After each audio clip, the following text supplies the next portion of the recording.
রাধে রাধে। ওম নমো ভগবতে বাসুদেবায়। ওম নমো ভগবতে বাসুদেবায়। ওম নমো ভগবতে বাসুদেবায়। শ্রীমদ্ ভাগবত চতুর্থ স্কন্ধ ভূষণম ষষ্ঠ অধ্যায়। ব্রহ্মা শিবকে প্রসন্ন করলেন। শ্লোক 41।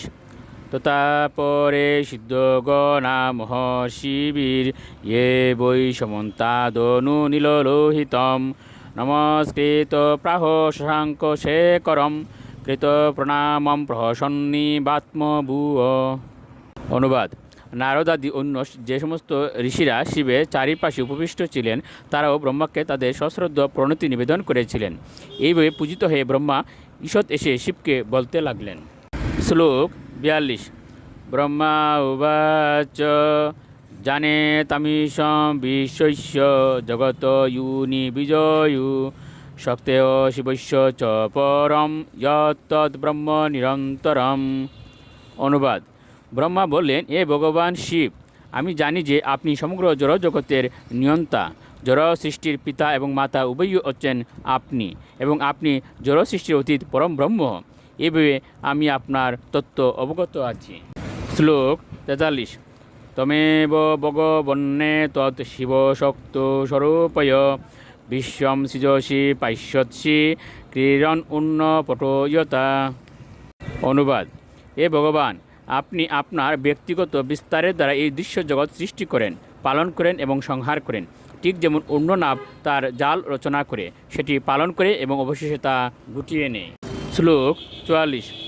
তমেব ধর্মার্থ দুগা বিপত্তয়ে দক্ষেণ সূত্রেণ সসর্জিতাদ্যরম তৈব লোকে অবশেতাশ্চ সেতব জ্ঞান ব্রাহ্মণা শ্রদ্ধতে ধৃতব্রতাহ। অনুবাদ। হে ভগবান, আপনি দক্ষের মাধ্যমে যজ্ঞপ্রথা প্রবর্তন করেছেন যাতে মানুষ ধর্মানুষ্ঠান এবং অর্থনৈতিক উন্নতি সাধনের ফল লাভ করতে পারে।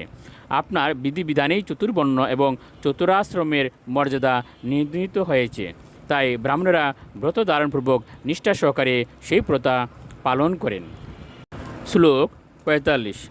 তম কর্মণাম মঙ্গলানাম কর্তশ লোকম তনুশেষ পরম বা অমঙ্গলানাম চ তমিশ্রম উল্লনম বিপরীয় কেন তদেব কস্যচিৎ।